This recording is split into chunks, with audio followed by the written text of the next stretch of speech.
नमस्कार सर्वांना. माझ्या यूट्यूब चॅनलमध्ये आपलं सर्वांचं खूप खूप स्वागत आहे. आज माझी आई खूप छान स्पेशल रेसिपी शेअर करत आहे तुमच्यासोबत, जी की तिच्या सासूबाईंनी तिला शिकवलेली आहे.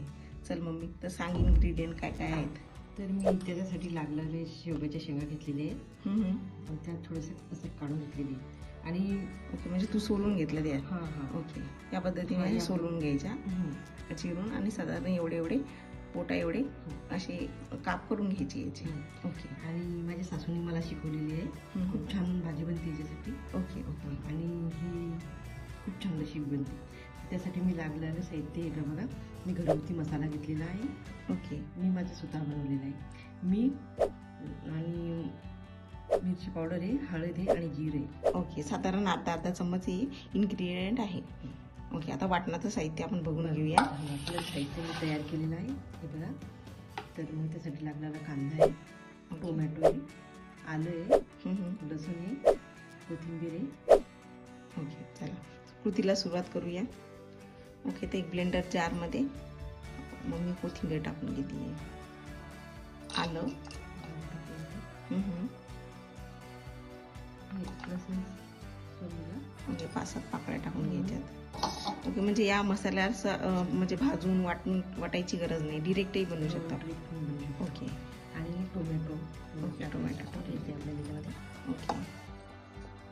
ही भाजी खूप छान होती बनवली की. आणि खायला पण अगदी म्हणजे याचं स्वादच सांगू शकत नाही आपण. ओके, कांदा टाकतोय आपण. ठीक आहे, चला तर आम्ही हे सगळं मिक्सर वाटून घेतोय आता मस्त. तर वाटाणा मी करून घेतलेले या पद्धतीने जाडसर असं दळून घ्यायचं आहे मिक्सरला. चला कृतीला सुरुवात करूया. साधारण एक मोठा चम्मच तेल टाकून घ्यायचे.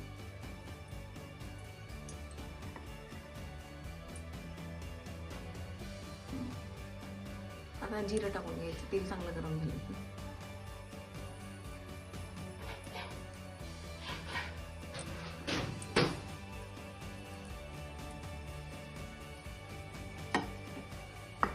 जिरं चांगलं तडतडायला लागलं की आपण जे बनवलेलं वाटण ते टाकून घ्यायचं.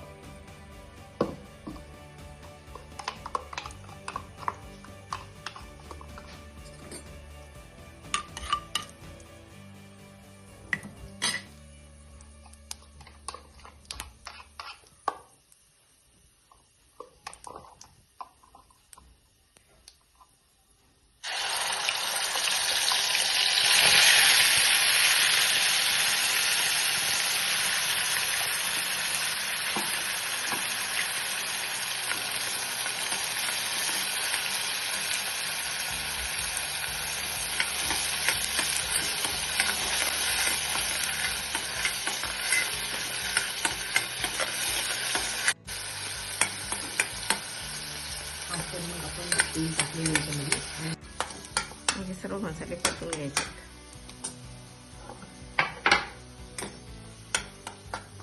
हे बघा, या टाईप असा मसाला छानसा झाला पाहिजे. ओके, आम्ही सर्व मसाले यामध्ये टाकून घेतलेले आणि हे छान परतून घेतोय. थोडंसं धीम्या आचेवर छानसं होऊ द्यायचं. तर चला, तर थोडंसं पाणी टाकायचं त्याच्यामध्ये, मसाला ही एकत्र होईल. तुम्ही बघू शकता वाटण किती छान घट्ट झालेलं आहे आता.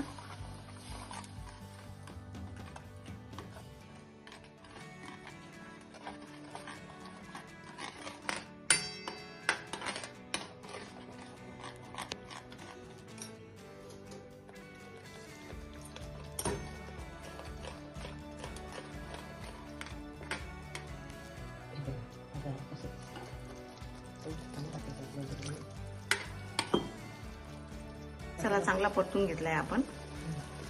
तर आता मी हाय शेंगा आहे तर ते टाकत आहे याच्यामध्ये आता. आणि हा मसाला एकत्र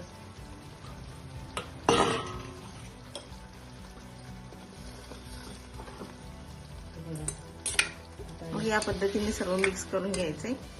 ओके, अजून थोडंसं यामध्ये गरम पाणी ॲड करायचं आहे आणि मग झाकण लावून 15 ते 20 मिनिटं शेंगा चांगल्या शिजू द्यायच्या. बघा, आता पूर्ण मसाला लागलेला आहे शेंगाला. बघा, तुम्ही पाहू शकता.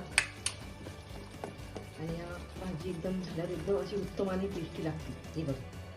चला तर मग आता भाजी आपण शिजत आहे 15 ते 20 मिनिटं. त्याच्यावर आपण झाकण करूया. ठीक आहे. ओके. आणि गॅस लो टू मीडियम फ्लेमवरच ठेवायचा. ओके. भाजी मस्त शिजली आहे.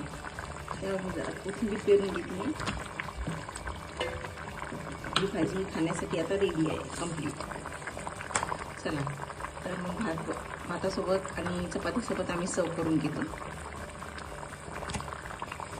जी रेडी आहे घरभर. आपली भाजी रेडी आहे. तुम्ही बघू शकता. आहा, खूप घरभर सुगंध असा पसरलेला आहे या भाजीचा. आता आम्ही लगेच जेवायला सुरुवात करणार आहोत. तुम्हाला अशाच नवनवीन रेसिपींसाठी माझ्या चॅनलला नक्की सबस्क्राईब करा. मला जर रेसिपी आवडत असेल तर लाईक करा. आणि ही म्हणजे उत्तम आणि गुणकारक अशी भाजी आहे. तर निदान हप्त्यातून एक वेळा तरी ही भाजी खाल्लीच पाहिजे. किडनी स्टोनसाठी म्हणजे अजून भरपूर जे आजार असतात ते बऱ्यापैकी यांनी दूर होतात. तर ही डाएटमध्ये असलीच पाहिजे. चला आता मला कंट्रोल होत नाही भूक. मी आता जेवण करायला सुरुवात करते. ओके. तर या पद्धतीने तुम्ही ही भाजी नक्की बनवा आणि कमेंटमध्ये सांगा कशी झालेली आहे. आता तर भूक लागलेली त्यामुळं आम्ही मस्त ताव मारतोय.